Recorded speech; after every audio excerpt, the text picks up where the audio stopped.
Hey friends, so here we are today, and we are going to talk about World War II begins. So make sure you have read in your book to page 213, 17C, right? Make sure you have read up to that point. That will greatly help you while we are doing this PowerPoint. Friends, you're going to need two notes pages as I go through. You're going to need your world leaders page and your Axis and Allies page. So what we're going to look at first is reminding us how World War One ended. Remember, World War One ended in the year 1918. The Treaty of Versailles made Germany pay heavy fines and did not let it rebuild much of its army. Now, remember we talked about in the last video that when they had to pay these fines, it made the nation very poor, which makes the people very poor. That's going to have a great effect of what's going to happen in this new war. Peace only lasted for 20 years. So it led us right into World War II, right? Without World War I, there never would have been a World War II. Without the end of World War I and all the ramifications of it, World War II would have never happened. So these are all just a ripple effect of what happened first. Now, what I want you to do on your world leaders page is it says that I wanted in your instruction page, it told you to make sure you follow the directions. So next to each different world leader with their name is already there. I want you to tell me what country they're from and then the type of government that country has. Now, I'm going to call that out to you with each one, and we're going to talk about it, but make sure you're putting the country and the type of government, okay? So, Franklin Delano Roosevelt, or FDR as he is known, and was President of the United States from 1933 to 1945. The United States has a democracy, a republic. Remember, we talked about that a lot. And it means that the people have a right to vote. It is the government by the people, of the people, and for the people, right? We can vote for our leaders. He was elected and was a great president during this time. He was also in a wheelchair, if you see another picture of him. All right, so obviously we've been super lucky in this country by our leaders, but not every country has stayed that way. Sometimes there are leaders of countries that are not looking out for their people, but are instead looking for what they can make their people do that would be for them. So a lot of the countries that we're going to talk about today saw a rise in dictators. A dictator is a leader who gains complete control of a country's government. What that means is that there's no Congress, there's no Supreme Court, there's no government of the people. It's just whatever the dictator wants. So what he says goes. And there's nobody that can stand against him. Because of that, many people would often lose their rights. So we're going to talk about this guy first. He's noticeable by his armband here, the swastika, and his creepy stash. All right, here he is again. His name is Adolf Hitler. He was the dictator of Germany, and he believed in fascism, but more importantly, especially like it tells you in your book, he was a socialist. His party that he used to get elected was the Nazi Party. So you're going to put under Adolf Hitler that he was from Germany, he was socialistic, and he was a part of the Nazi Party. Remember, socialism is when the leader and the government of a country are all powerful and are more important than the people. And some people are not of equal worth, and the leader can do no wrong. So he believed that because he had been elected, he could do no wrong, that he was always right, and he believed very much in that some people were better than others. Germans, the actual Germanic people, were better than others. He had a special hatred for Jewish people that we're going to talk about later in this unit. Fascism is a form of government that has complete control. According to this propaganda poster, how does a fascist government rule? Okay, fascism can cause blunt trauma and or violent death. Keep fascism away from children and pets.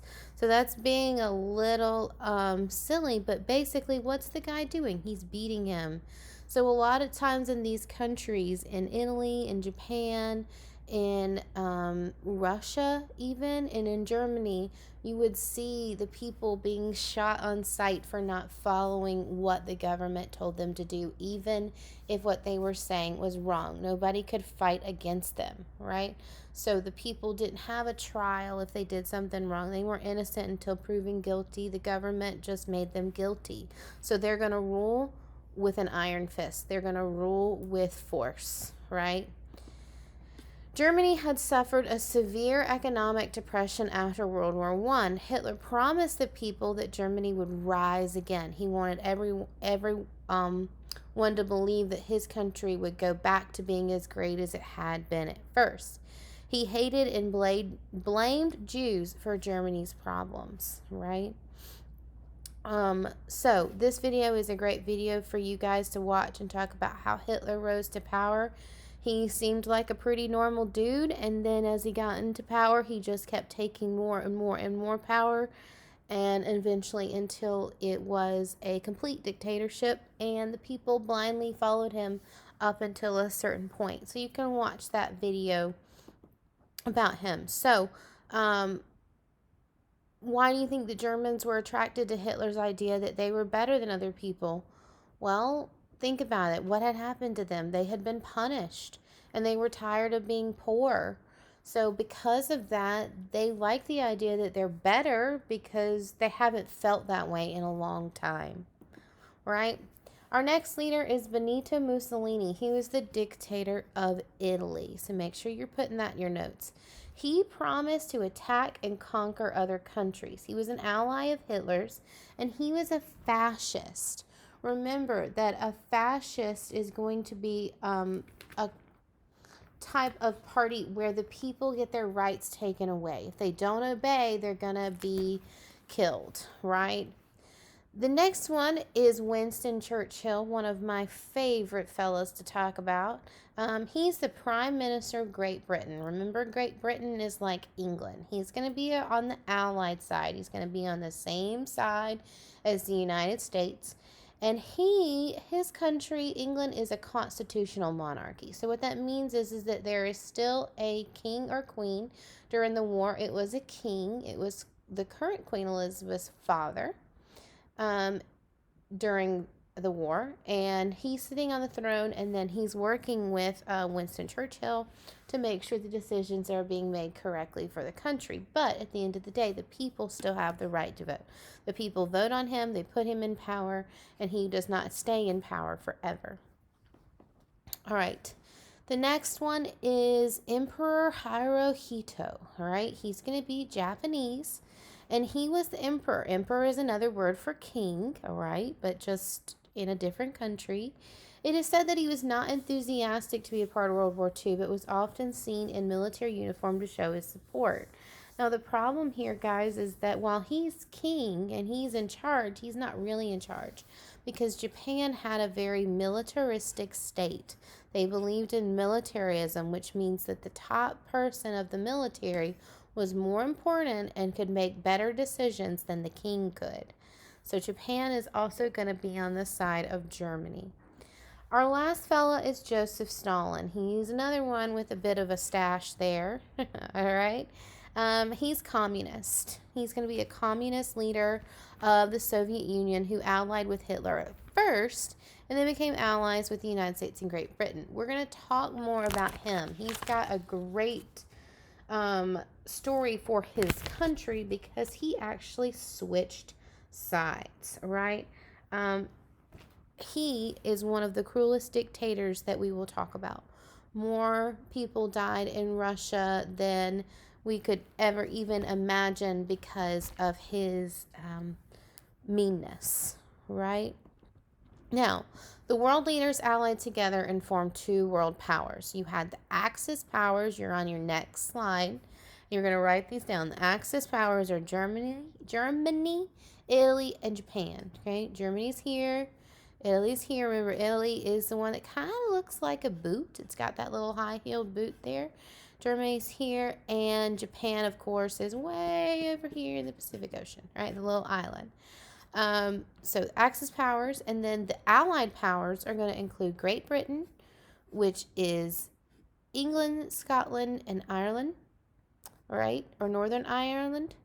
They're going to be a part of Axis allies. France, we're going to talk about France, the United States, and the Soviet Union, which is also known as Russia. Okay, you might hear it called Russia in some places. All right, so the first thing that happens, it started the war. Let's talk about this just a little bit. In the 1930s, the Axis powers started to attack other countries. Italy invaded Ethiopia, which was down in Africa.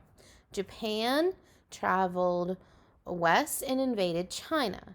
Germany invaded Austria and Czechoslovakia. So you've got all three of your major Axis powers trying to get more land, trying to take more control of other people. But what really started the whole war was when Germany decided to attack Poland, right? Germany's right here. Poland is right here. Notice Poland is wedged between Germany and the Soviet Union, all right? So England and France told Hitler that if he attacked Poland, they would enter a war and to defend it. They knew he was getting too powerful, but wanted to avoid another war. So he's been building an army in Germany. He's not supposed to have been, but he has. He's been working on military strategies. He's been working on tanks and very impressive different types of devices and discoveries for war and many other types of things. And they see this. They know what he's doing. So they kind of threaten him like, well, if you go over to invade them, we're going to come attack you. So watch this video of the invasion of Poland, and you can kind of see exactly what happened there. Because he ignored the threat. He invaded the country of Poland, and this is going to officially start World War II. All right, so you can see all the black lines is where troops would have gone in, whether on foot or airplane or in like tanks and types of things. They would have invaded Poland, and he is actually going to be successful. So that is it for today. We are going to keep talking about more of what happens with the war and how we get involved very soon. Keep on learning, friends.